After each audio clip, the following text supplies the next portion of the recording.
ದಿನ ಯಾರಾದ್ರೂ ಪಬ್ಲಿಕ್ಸ್ ಏನಾದ್ರು ಅಬ್ಜೆಕ್ಷನ್ ಹಾಕಿದ್ರು ಕೂಡ ಅವಕಾಶ ಮಾಡಿಕೊಡ್ತೇವೆ. ಎಲೆಕ್ಟ್ರಲ್ ರೋಲ್ ಕೂಡ ಅದಕ್ಕೆ ತಯಾರಾಗ್ತದೆ.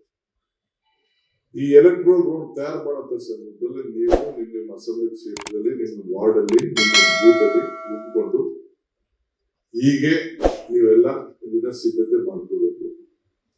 ಈಗ ತಾನೇ ನಾನು ಇಲ್ಲಿ ಬಂದು ಕೂತ್ಕೊಳ್ಳೋಕೆ ಮುಂಚಿತವಾಗಿ ಎಲ್ಲಾ ವಿಧಾನಸಭಾ ಕ್ಷೇತ್ರಕ್ಕೂ BLAಗಳನ್ನ ಅಪಾಯಿಂಟ್ ಮಾಡ್ಲಿಕ್ಕೆ ನಾನು ಸೈನ್ ಹಾಕ್ಬಿಟ್ಟು ಇಲ್ಲಿಗೆ ಬಂದಿದ್ದೀನಿ. ಸೊ ಎಲ್ಲ ಕ್ಯಾಂಡಿಡೇಟ್ ಯಾರು ಇದಕ್ಕೆ ಇಂಟ್ರೆಸ್ಟ್ ತಗೊಳ್ತಾರೆ ಅವ್ರ ಕ್ಯಾಂಡಿಡೇಟ್ಗಳು ಇರ್ತಾರೆ. ಯಾರು ಇಂಟ್ರೆಸ್ಟ್ ತಗೊಳ್ಳೋದಿಲ್ಲೋ ಅವ್ರಿಗೆ ಈ ಚುನಾವಣೆ ಬಗ್ಗೆ ಅವ್ರಿಗೆ ಇಂಟ್ರೆಸ್ಟ್ ಇಲ್ಲ ಅನ್ನೋದು ನಮ್ಮ ಗಮನಕ್ಕೆ ಬರ್ತದೆ. ನಾವು ಆಲ್ಟರ್ನೇಟಿವ್ ನಾವು ಮಾಡ್ಕೊಳ್ಬೇಕಾಗ್ತದೆ. ಪ್ರತಿ ಬೂತ್ ನಲ್ಲೂ ಕೂಡ ಯಾರು ಹೊರಗಡೆ ಇರ್ತಾರೆ, ಮತ್ತೊಂದು ಇರ್ತಾರೆ, ಅದಕ್ಕೆಲ್ಲ ಕೂಡ ನಾವು ಓಟಲ್ಲಿ ಸೇರಿಸಂತದ್ದು ಒಂದು ವೋಟ್, ಒಬ್ರಿಗೊಂದು ವೋಟ್ ಇರ್ತದೆ. ಆ ವೋಟನ್ನ ಅವರ ಸ್ವಂತ ಊರಿನಲ್ಲಿ ಇಟ್ಕೊಳ್ಳುವಂತ ವ್ಯವಸ್ಥೆನ ಮಾಡಿಸ್ಬೇಕಾಗ್ತದೆ.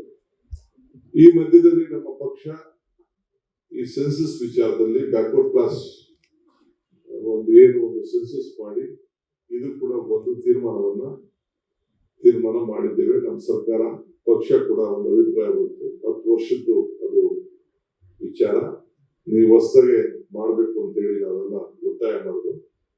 ಮುಖ್ಯಮಂತ್ರಿಗಳು ಕೂಡ ಅದಕ್ಕೆ ಒಪ್ಕೊಂಡು, ಪಕ್ಷ ಕೂಡ ಮಾರ್ಗದರ್ಶನ ಕೊಡ್ತು. ಇದು ಕೂಡ ಇದೆ. ಇದು ನನಗೆ ರಾಹುಲ್ ಗಾಂಧಿ ಅವರು ಏನು ದೀಕ್ಷೆ ಕೊಟ್ಟಿದ್ದಾರೆ ಅಂದ್ರೆ, ಇಡೀ ಸಿಸ್ಟಮ್ಗೆ ನಮ್ಮ ಆಚಾರ ವಿಚಾರವನ್ನ ನಮ್ಮ ಕಾರ್ಯಕರ್ತರು ಪ್ರಚಾರ ಮಾಡಬೇಕು. ಯಾರನ್ನು ಬಿಡಬಾರ್ದು. ನಮ್ ಜನಸಂಖ್ಯೆನೇ ಕಡಿಮೆ ಆಗೋಗಿದೆ, ನಮ್ ಸಂಖ್ಯೆ ಕಡಿಮೆ ಮಾಡ್ಬಿಟ್ಟಿದ್ದಾರೆ, ನಮ್ಮ ಮನೆಗೆ ಬರ್ಲಿಲ್ಲ ಅನ್ನೋ ಪಾಯಿಂಟ್ ಬೇಡ. ಈಗ ನಮ್ಮ schedule caste right to left ವಿಚಾರದಲ್ಲಿ ಒಂದು ದೊಡ್ಡ ಚರ್ಚೆ, ವಾದ ಎಲ್ಲ ನಡೀತು. ಮತ್ತೆ ಈಗ ಅದಕ್ಕೆ ಟೈಮ್ ಕೊಟ್ಟು, ಒಂದು ತಿಂಗಳಗಟ್ಟಲೆ ಟೈಮ್ ಕೊಟ್ಬಿಟ್ಟು ಈಗ ಮತ್ತೆ ಅದು ಪರಿಶೀಲನೆ ಆಗ್ತಾ ಇದೆ. ನಾಗಮೋಹನ್ ದಾಸ್ ಅವ್ರಿಗೆ ಜವಾಬ್ದಾರಿ ಕೊಟ್ಟಿದ್ದೀವಿ. ಅದಕ್ಕೂ 100 ಕೋಟಿ ರೂಪಾಯಿ ಇದಕ್ಕೆ ಎಕ್ಸ್ಟ್ರಾ ಖರ್ಚಾಗ್ತಾ ಇದೆ. ಅವರು ಬಹಳ ಅಡ್ವರ್ಟೈಸ್ಮೆಂಟ್ ಕೊಟ್ಟಿದ್ದಾರೆ. ಬೆಂಗಳೂರು ನಗರದಲ್ಲಿ ಬಿಟ್ಟು ಬೇರೆ ಕಡೆ ಎಲ್ಲ ಹೆಚ್ಚು ಕಮ್ಮಿ 95-96% ಅಷ್ಟು ಮಾಹಿತಿಯನ್ನ ಎಲ್ಲ ಮತದಾರರು ಅವರು ಆಂತರಿಕವಾದಂತ ರಿಸರ್ವೇಶನ್ ವಿಚಾರದಲ್ಲಿ ಕೊಟ್ಟಿದ್ದಾರೆ.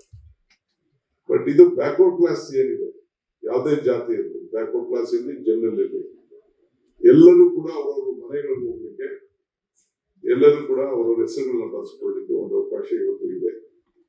ನಾನು ಎಲ್ಲ ಡಿಫಿಡೆಂಟ್ ಕ್ಯಾಂಡಿಡೇಟ್ಸ್ಗೆ ಮತ್ತು ರಾಜ್ಯದ ಎಲ್ಲ ಬ್ಲಾಕ್ ಕಾಂಗ್ರೆಸ್ಗೆ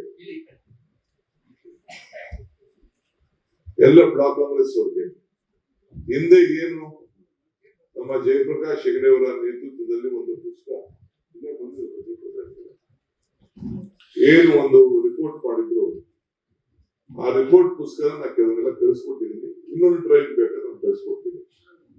ಅದನ್ನ ಪರಿಶೀಲನೆ ಮಾಡ್ಬಿಟ್ಟು ಎಲ್ಲ ಸಮಾಜದವ್ರಿಗೆ, ಇದು ಒಂದು ಜಾತಿ ಒಂದು ಪಾರ್ಟಿ ಅನ್ನೋದಲ್ಲ, ಎಲ್ಲರೂ ಕೂಡ ತಿಳುವಳಿಕೆ ಮಾಡಿ ನಾವು ಅವ್ರಿಗೆ ಸಾಮಾಜಿಕವಾದಂತಹ ನ್ಯಾಯವನ್ನು ಒದಗಿಸ್ಕೊಡ್ತಾ ಇದ್ದೀವಿ ಅನ್ನೋದನ್ನ ಒಂದು ಸಂದೇಶವನ್ನು ಕೊಟ್ಟು, ಲೇಟೆಸ್ಟ್ ಹಾಗೂ ಇಂಟ್ರೆಸ್ಟಿಂಗ್ ಸುದ್ದಿಗಳಿಗಾಗಿ ಬಾಸ್ ಟಿವಿ ಕನ್ನಡ ಚಾನೆಲ್ನ ಸಬ್ಸ್ಕ್ರೈಬ್ ಮಾಡಿ. ಹಾಗೆಯೇ ಬೆಲ್ ಐಕಾನ್ ಪ್ರೆಸ್ ಮಾಡಿ. ಇದರ ಜೊತೆಗೆ ಫೇಸ್ಬುಕ್, ಇನ್ಸ್ಟಾಗ್ರಾಮ್, ಎಕ್ಸ್ ನಲ್ಲೂ ಮಿಸ್ ಮಾಡದೆ ಫಾಲೋ ಮಾಡಿ.